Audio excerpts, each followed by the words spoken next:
rabbil alamin wa bihi nasta'in wa ala umuri dunya waddin. Asyhadu an la ilaha illallah wahdahu la syarikalah wa asyhadu anna Muhammadan abduhu wa rasuluh. Allahumma salli wa sallim ala sayyidina Muhammad. Allahumma rabbi shrah li sadri wa yassir li amri wahlul 'uqdatam min lisani yafqahu qawli. Amma ba'd. Selamat pagi, salam sejahtera buat kita semua. Om Swastiastu, Namo Buddhaya, salam kebajikan.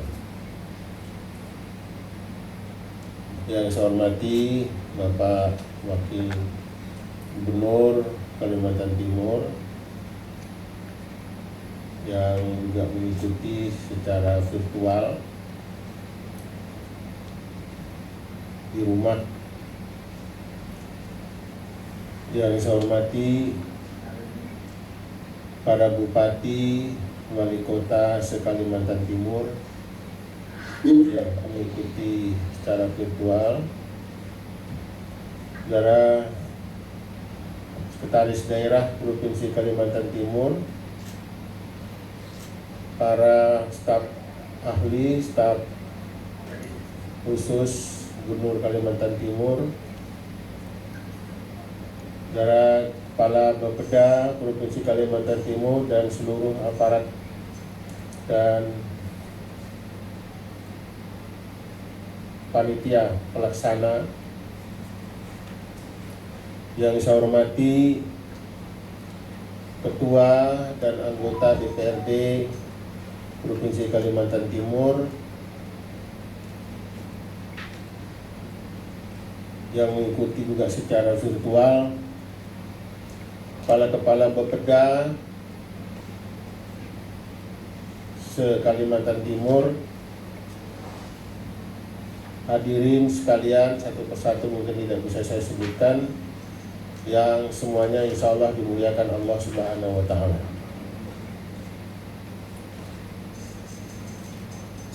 Lewat virtual bertemu pagi, sengaja hadir di kick-off meeting.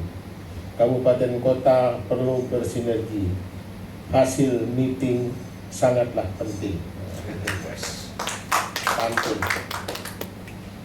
Ini di sambutan saya ditayangkan enggak?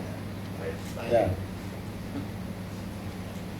Program daerah teruslah kawal. Membuat program bukanlah meramal. Susun perencanaan sejak awal, biar hasilnya semakin maksimal. Ini pantun mengalahkan ketua kepala Bapeda.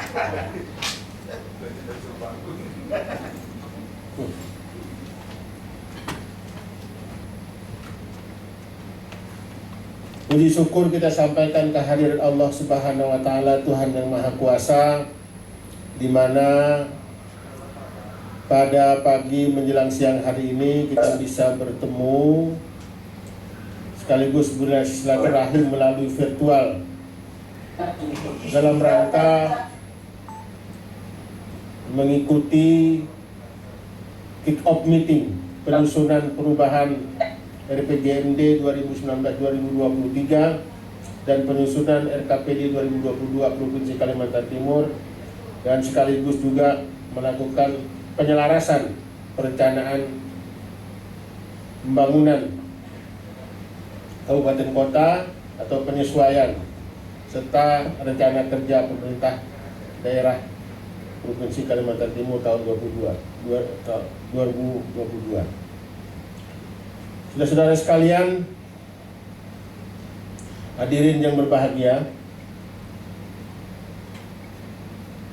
marilah kita panjatkan puji syukur kehadirat Allah Subhanahu wa Ta'ala, Tuhan yang Maha Kuasa, karena atas segala limpahan rahmatnya kita dapat hadir pada acara kick-off meeting penyusunan perubahan RPJMD Provinsi Kalimantan Timur tahun 2019-2023 secara virtual di tengah-tengah kondisi COVID. Saya juga memberikan apresiasi kepada pemerintah kabupaten kota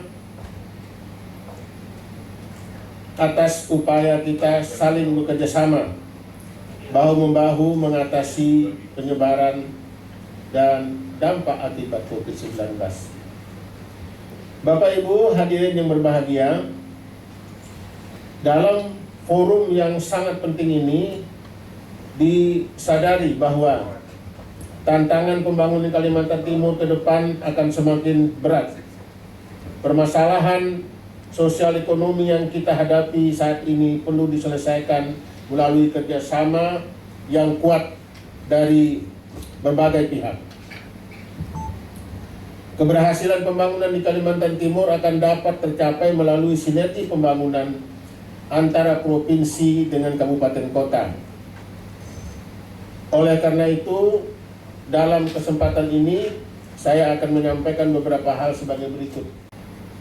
Yang pertama terkait dengan perubahan RPJMD Provinsi Kalimantan Timur 2019-2023. 1. Perubahan RPJMD Provinsi perlu diselaraskan dengan RPJMD Kabupaten Kota, terutama RPJMD yang disusun oleh Bupati Wali Kota terpilih dalam Pilkada serentak tahun 2020 yang lalu, dengan mempertimbangkan masa jabatan Bupati atau Wali Kota periode 2021-2026. Kedua, penyelarasan target pembangunan provinsi dan kabupaten kota agar berbasis pada kondisi permasalahan dan isu strategis yang berkembang saat ini, antara lain penanganan pandemi COVID-19, peraturan perundangan yang baru, prioritas nasional dalam RPJMN, termasuk pembangunan IKN. Pengaruh utama mitigasi perubahan iklim dan tanggap bersama bencana serta tujuan pembangunan berkelanjutan SDGs. 3. Penyelarasan prioritas pembangunan daerah agar berbasis pada kajian geospasial, yaitu mengacu kepada revisi RTR-WP dan RTZ-WP 3K. Geoekonomi atau mengacu pada potensi ekonomi wilayah, dan geososiokultur mengacu pada potensi sumber daya manusia di masing-masing wilayah. Penyelarasan ekonomi kawasan, investasi, dan pengembangan wilayah sekitar IKN. Kedua, terkait penyabaran perubahan RPJMD ke dalam RKPD Provinsi Kaltim tahun 2022. 1. Menindaklanjuti surat edaran sebelumnya pada tanggal 4 Januari 2021 perihal sinkronisasi penyusunan RKPD Provinsi Kalimantan Timur tahun 2022. Perlu saya ingatkan bahwa agar penyusunan RKPD tahun 2022 dapat dilaksanakan tepat waktu sesuai dengan jadwal yang telah disusun.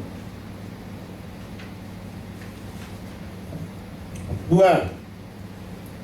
Sesuai dengan amanat Permendagri nomor 70 tahun 2019, saya mengimbau agar kita semua mengikuti arahan Kemendagri dalam penyusunan RKPD tahun 2022, yaitu menggunakan sistem informasi pemerintah daerah SIPD agar tidak terkendala proses selanjutnya, sehingga pada tahap penganggaran dan ini juga menjaga konsistensi antara perencanaan dan penganggaran. Nah, ada masalah sampai sekarang ini dalam hal penggunaan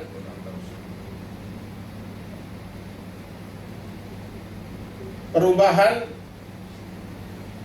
ya secara keseluruhan kelihatannya belum bisa, karena sampai pada saat penagihan misalnya, pencairan dana, ini terjadi kesulitan. Karena kesulitan di sana yang namanya di Jakarta itu servernya itu jadi satu. Karena jadi satu di Kementerian Dalam Negeri, akibatnya tumpang tindih, telah berlapis. Sama kan telah berlapis dengan tumpang tindih? Sama ke bencana kita bangun. Nah, jadi ini kita harus bisa menyesuaikan. Tapi untuk sampai kepada perencanaan, ada perencanaan secara keseluruhan sampai penganggaran, oke. Tapi ketika mau finishingnya dalam hal pencairan dananya jadi masalah. Oleh sebab itu kita rasakan juga informasi kemarin dari Kutai Kartanegara itu tahun bulan Januari belum ada yang gajian. Nggak tahu sekarang sudah gajian atau belum untuk di tahun 2021. Sudah ya? Oke, alhamdulillah. Jadi ini kita memang harus bisa bagaimana merekonsiliasi antara Simda pindah ke SIPD ya. Supaya ini juga kita jangan sampai nanti dalam hal pemindahan ini terdapat permasalahan-permasalahan dalam pelaksanaannya. Ketiga, saya ingatkan kembali pentingnya mengintegrasikan sumber dana bantuan keuangan yang diberikan kepada kabupaten kota agar mengedepankan prioritas pembangunan provinsi. Saya menugaskan kepada Kepala Bapeda atau Bapeda secara keseluruhan Provinsi Kalimantan Timur dalam melakukan asistensi agar memperhatikan pengalokasian bantuan keuangan sesuai dengan prioritas yang telah ditetapkan dalam RPJMD dan RKPD. Keempat, terdapat beberapa rencana kegiatan yang perlu mendapatkan perhatian di tahun 2022. Antara lain, ini tambahan yang bisa kita yang sedang dalam penyusunan payung hukum pergubnya ya. Satu, mendorong peran swasta dalam upaya pengentasan kemiskinan, terutama untuk memberikan bantuan rumah layak huni bagi masyarakat miskin.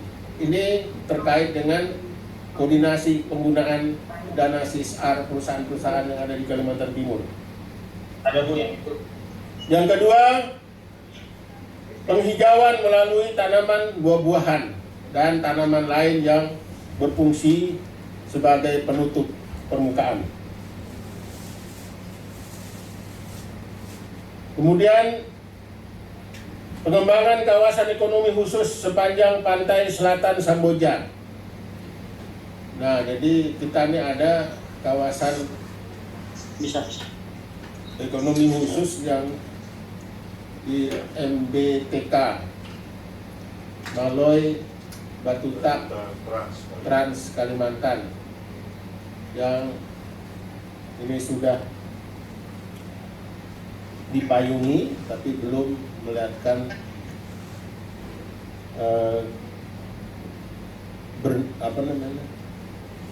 beriniknya belum ada. Berinik itu bahasa Inggris berinik. Nah, kita akan memikirkan bagaimana di kawasan Samboja, Muara Jawa ini ada kawasan khusus. Dulu adalah kawasan namanya Sasamba. Tidak apa-apa, karena di kawasan itu adalah daerah yang strategis yang nantinya sebagai kawasan terkait dengan pembangunan ibu kota negara. Kemudian selanjutnya melanjutkan dukungan terhadap penanganan banjir das di Karangmumus. Ini sudah lama kita bicarakan dan kita sudah komunikasikan dengan Kementerian PU mengenai keinginan kita untuk melakukan normalisasi Sungai Karangmumus, bukan menangani bagian-bagian tertentu, tapi secara keseluruhan kita ingin bahwa normalisasi itu dilaksanakan. Artinya normalisasi itu bagaimana endapan sedimen yang ada di Karangmumus itu diambil, karena Karangmumus ini berada di ibu kota provinsi. Begitu, jangan sampai Samarinda bagi ibu kota provinsi dia berlangganan dengan air, tapi memang air ini memang terus terang aja memang ada manfaatnya, ada yang memberikan manfaat untuk kepentingan masyarakat itu sendiri maupun juga bisa berbahaya ketika dia tidak dapat dikendalikan. Kemudian yang ketiga terkait dengan penguatan pendanaan pembangunan. Strategi dan inovasi pendanaan pembangunan yang tidak hanya mengandalkan sumber dana APBD, tetapi juga perlu mendorong peran swasta. Misalnya tadi ada pihak ketiga menggunakan dana-dana CSR, terutama dalam peningkatan capaian target pembangunan di bidang pelayanan dasar, dan mendorong perolehan APBN untuk pembiayaan pembangunan pada urusan yang menjadi kewenangan pusat, serta mendorong perolehan DAK untuk program prioritas daerah. Nah, oleh sebab itu, kalau sudah selesai nanti peraturan gubernur terkait dengan rencana kita akan memberikan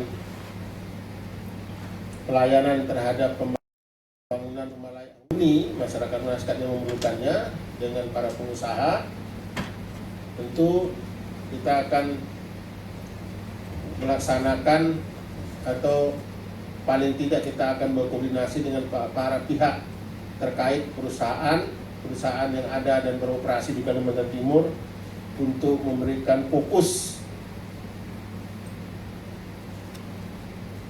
penggunaan dana CSR-nya kepada hal yang tertentu saja. Jadi tidak selama ini ada kegiatan di bidang kesehatan, ada kegiatan di bidang pendidikan, atau kegiatan sosial lainnya. Tapi ini adalah kepentingan khusus. Tapi ini nanti akan kita bicarakan setelah nanti selesai payung hukum gubernurnya. Dan perlu saya sampaikan juga bahwa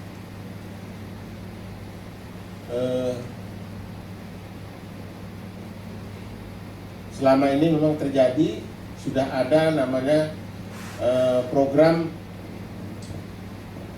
penggunaan dana CSR yang dilaksanakan oleh kabupaten kota di Kalimantan Timur, misalnya dari Kutai Kartanegara, kemudian di Kutai Timur dan sebagainya. Tapi ini kita akan bahas supaya lebih seragam, dan juga kita akan membuktikan kepada para pengusaha yang menjadi sumber pembiayaan masyarakat lingkungan ini bahwa ada jelas terlihat terdokumentasi dengan baik.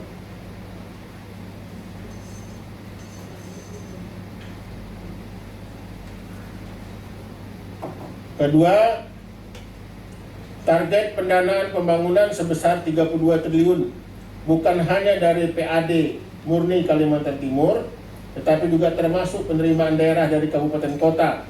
Oleh karena itu perlu dukungan dari kabupaten kota untuk berinovasi meningkatkan PAD-nya. Jadi ini yang perlu diberikan sebuah penekanan agar pemahaman masyarakat ketika disusun awal RPJMD ini seolah-olah PAD itu 32 triliun.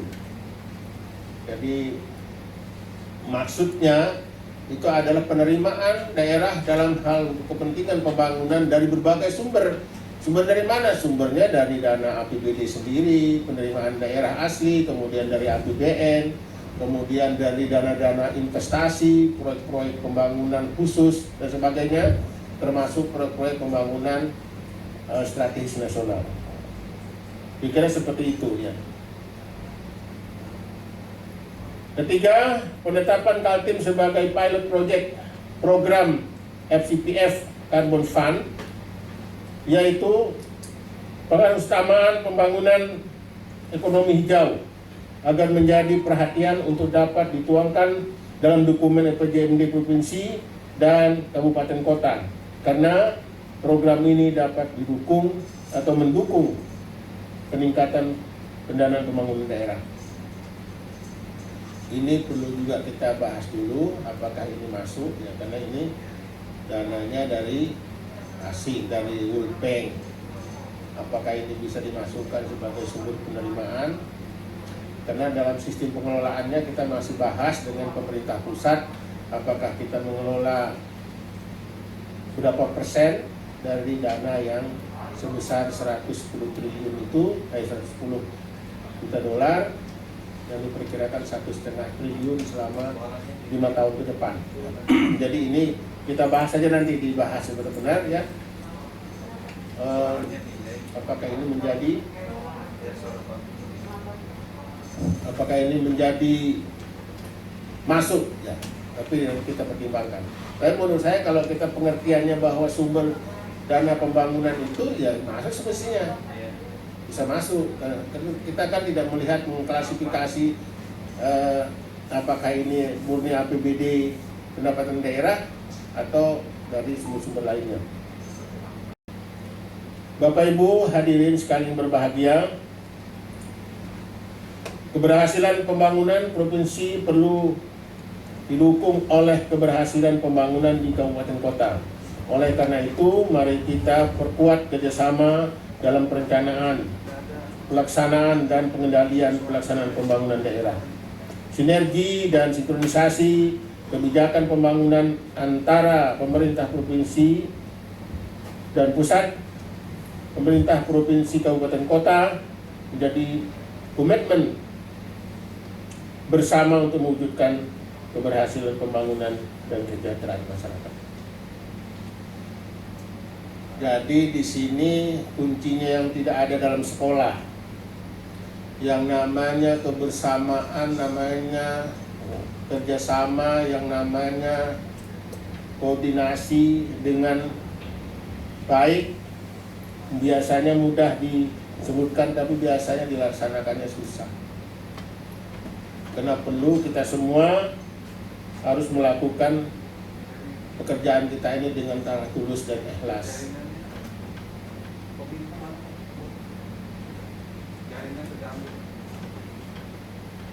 Gitu ya, sudah kedengaran? Iya, suara kita hilang.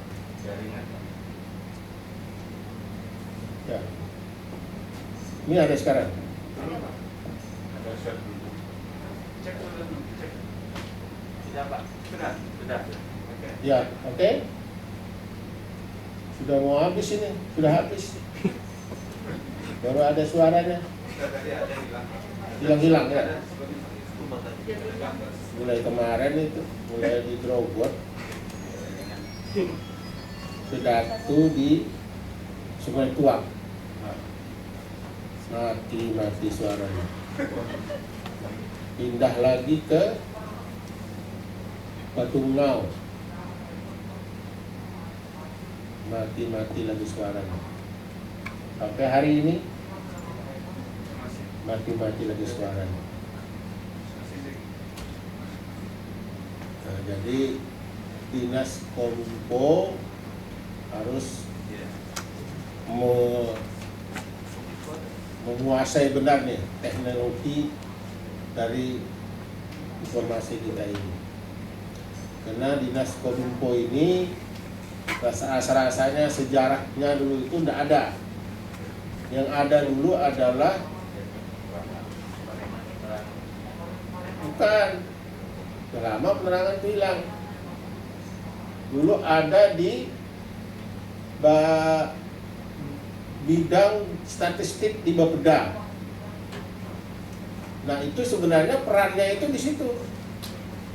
Nah, karena dia ditarik menjadi sebuah lembaga setingkat eselon 2, maka dia akan berperan lebih besar, termasuk nantinya di dalam hal bagaimana informasi data yang kita laksanakan ini memang terpublikasi dengan baik ke masyarakat luas.